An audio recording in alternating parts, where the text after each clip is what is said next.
Hello viewers, आपकी आंतें कैसी हैं? ज्यादातर लोग शायद खुद से ये सवाल नहीं पूछते। आपकी आंतें एक लंबी ट्यूब हैं जो आपके पेट से लेकर आपके एनस तक जाती हैं। आप जो खाते हैं ये उनसे पानी और न्यूट्रिएंट्स को अब्सॉर्ब करती हैं। अब आप सोचेंगे कि जब तक मैं खाना खाऊं वो संतुष्ट रहेंगे। गलत। आपको अभी बहुत कुछ जानने की जरूरत है। आइए उन 8 संकेतों के बारे में बात करें जो बताते हैं आंतें अनहेल्दी हैं। क्या आप फूला हुआ महसूस कर रहे हैं? कहीं दस्त तो नहीं? क्या आपका वजन लगातार गिर रहा है? हम इन सब के बारे में बात करेंगे। पहला, वजन कम होना। क्या आपने अपना वजन नापा और पिछली बार से बड़ा अंतर देखा? वेट लॉस कई फैक्टर्स के कारण होता है, जिनमें से एक आंतों का विफल होना है। आपका पाचन तंत्र उन अंगों से बना है जिनसे आपका भोजन गुजरता है।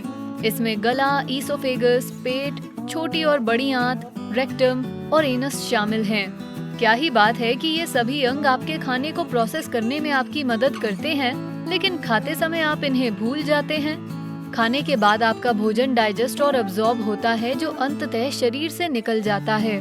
यदि इनमें से एक भी अंग ठीक से काम ना करे तो आपकी पाचन प्रक्रिया बाधित हो जाएगी। नतीजतन आपको सही न्यूट्रिएंट्स नहीं मिल पाएंगे। ऐसे अनगिनत कारण हैं जिनसे लोगों का वजन गिरता है, लेकिन अपनी आंतों को बेकाबू ना होने दें। रैंडम वेट लॉस उनका ये बताने का तरीका हो सकता है कि उन्हें मदद चाहिए। आपको आंतों की दीवार में छेद या झुर्रियां हो सकती हैं, जो सीलियाक और क्रोन्स डिजीज जैसी बीमारियों के अनुरूप हैं, और ये किसे चाहिए? क्या आप किसी ऐसे को जानते हैं जो इससे जूझ रहा है? बेस्टी कम्युनिटी के साथ बातचीत को जारी रखते हुए नीचे कमेंट सेक्शन में बताएं। दूसरा, भूख की कमी। खराब पाचन तंत्र के कारण आप खाना छोड़ सकते हैं, यहाँ तक कि आपका पसंदीदा खाना भी। पेट दर्द और मानसिक स्वास्थ्य साथ साथ चलते हैं। यदि आप स्ट्रेस्ड या उदास महसूस कर रहे हैं तो आपको अपने पेट में कुछ परेशानी महसूस हो सकती है। इसमें आपकी आंतों के साथ आपका पूरा पाचन तंत्र शामिल है। परिणाम स्वरूप आपको भूख नहीं लगती है। आपका नाश्ता, लंच और डिनर सीमित हो जाता है, जिससे कैलोरी कम हो जाती है। ये भी आपके सडन वेट लॉस में योगदान दे सकता है। इस कंडीशन में आप थोड़ा थोड़ा करके खा सकते हैं या फिर डाइजेस्टेबल खाना खाएं। हम बिस्किट्स, रोटी और सूप के बारे में बात कर रहे हैं। यह आपके पाचन तंत्र को शांत और महसूस हो रहे दर्द को कम कर सकता है। तीसरा, सूजन होना। कुछ शारीरिक कार्य ऐसे हैं जो पेट फूलने की परेशानी देते हैं। इससे भी बदतर ये है कि सूजन के कारण अनगिनत हैं। यदि आपको ऐसा लग रहा है कि आपका पेट फटने वाला है, तो ये आपकी आंत में खराब बैक्टीरिया के बढ़ने का संकेत हो सकता है। जी हाँ, छोटी चीज भी बड़ी चीजों का कारण बनती है। आपकी आंतें बैक्टीरिया का घर हैं, जो भोजन पचाने में मदद करती हैं। जब ये डैमेज्ड होती हैं, तो छोटी आंत में हार्मफुल बैक्टीरिया बढ़ जाते हैं। ये ऐसा प्रकार है जो आमतौर पर आंत के दूसरे हिस्सों में बढ़ता है। इसे स्मॉल इंटेस्टाइनल बैक्टीरियल ओवरग्रोथ या SIBO कहा जाता है। इसमें आप फूला हुआ और भोजन पचाने में परेशानी महसूस करते हैं। आपने सही पहचाना, SIBO केवल आपका वजन घटाता है और आपकी खराब भूख भी बनी रहती है। SIBO से लड़ना मुश्किल है, हालांकि इसके लिए एक ट्रीटमेंट प्रोबायोटिक्स है। ये ओवरग्रोथ को रोकने और आपके बैक्टीरिया को वापस नॉर्मल लाने में मदद करता है।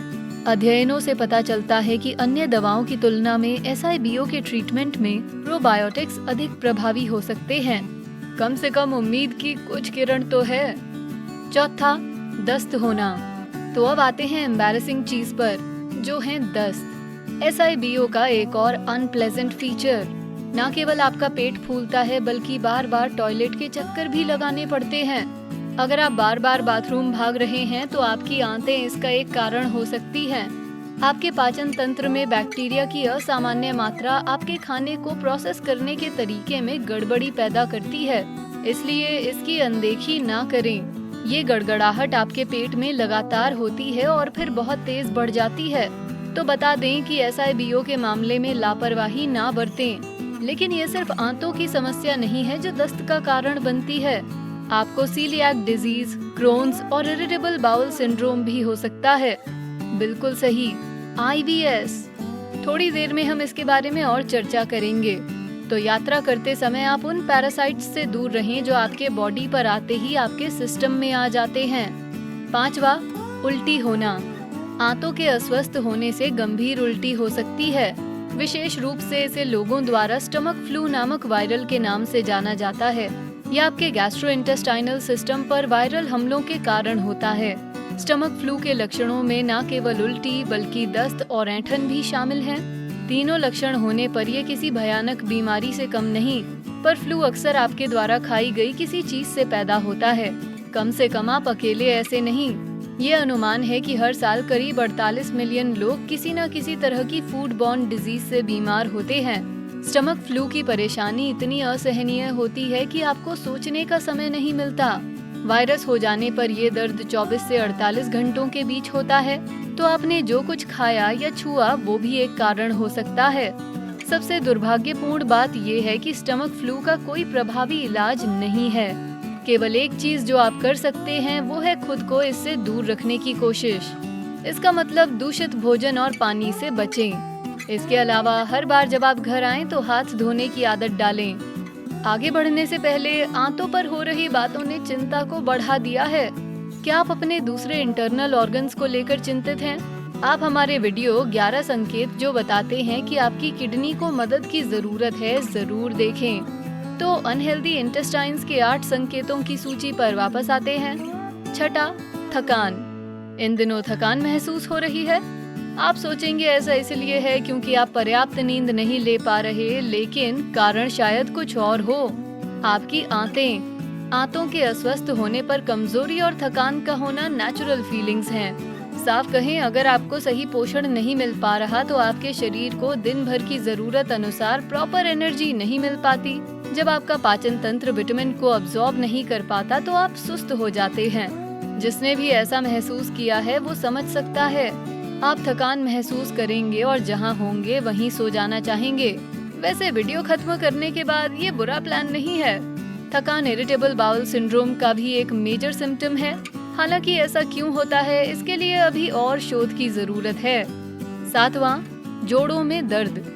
आप शायद ना माने कि खराब आंतों से जोड़ों के दर्द का कोई संबंध है। IBS से पीड़ित लोग अक्सर जोड़ों के दर्द का अनुभव करते हैं। हालांकि इसका कोई कंफर्म्ड रीजन भी नहीं है, पर एक्सपर्ट्स के अनुसार ये सूजन के कारण है। ये बताते हैं कि IBS वाले लोगों में पेन सेंसिटिविटी बढ़ जाती है। एक कॉम्प्लेक्स थ्योरी के अनुसार जिन लोगों को कॉन्स्टिपेशन डोमिनेंट IBS है, उनका इम्यून सिस्टम अधिक सेंसिटिव होता है। अगर मल आपके अंदर अधिक समय तक रहता है तो टॉक्सिन्स भी बाहर निकलने के बजाय अंदर बने रहेंगे। परिणाम स्वरूप आपके इम्यून सिस्टम को इन पार्टिकल्स से लड़ने के लिए ओवर टाइम काम करना पड़ेगा। क्योंकि ये इस खतरे को गंभीरता से लेता है, इसलिए रिपेयर होने वाले दूसरे बॉडी पार्ट्स निगलेक्ट हो जाते हैं, जिसमें आपके जॉइंट्स शामिल हैं। यही कारण है कि आप अपने जोड़ों के आसपास तनाव महसूस कर सकते हैं।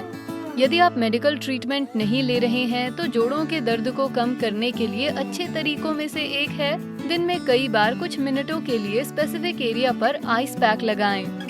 8वां, ब्रेन फॉग। इंटेस्टाइनल गैस और ब्लोटिंग को ब्रेन फॉग का कारण माना जाता है। एक इनएबिलिटी जहां प्रॉपर मेमोरी या फोकस को बनाए रखना मुश्किल होता है। आप कितनी बार कंसंट्रेट नहीं कर पाए हैं? आप गलत को जान नहीं पाते, आप चीजों को एक साथ संभाल नहीं पाते। ये कुछ चीजें हैं जिसका लोग ज्यादातर अनुभव करते हैं। जब आप बूढ़े होने लगते हैं तो ये और भी डरावना हो जाता है। याद है हमने थोड़ी देर पहले तनाव का जिक्र किया था। हालांकि इसे पूरी तरह से नहीं समझाया गया है, लेकिन IBS वाले लोग अक्सर स्ट्रेस्ड महसूस करते हैं और जब आपका तनाव एक निश्चित स्तर पर पहुंच जाता है तो काम पर ध्यान लगाना कठिन हो जाता है। बहुत बुरी स्थिति में आपका ओवरऑल कंफ्यूजन आपकी परेशानी का कारण बन सकता है। ब्रेन फॉग से निपटने के बेहतर तरीकों में से एक है शांत रहने की कोशिश करना, आराम करना और कुछ समय के लिए शराब और कैफीन से बचना भी अच्छा होता है। अपने न्यूट्रिशन और मेडिकेशंस को लेकर अपने डॉक्टर से बात करें। क्या आप कभी आंतों की समस्या से पीड़ित हुए हैं? हमें आपके एक्सपीरियंसेस जानकर खुशी होगी, तो अपनी बात नीचे कमेंट सेक्शन में लिखें। वीडियो पसंद आया तो इसे लाइक, शेयर करें, साथ ही बेस्टी को सब्सक्राइब करें। Thanks for watching.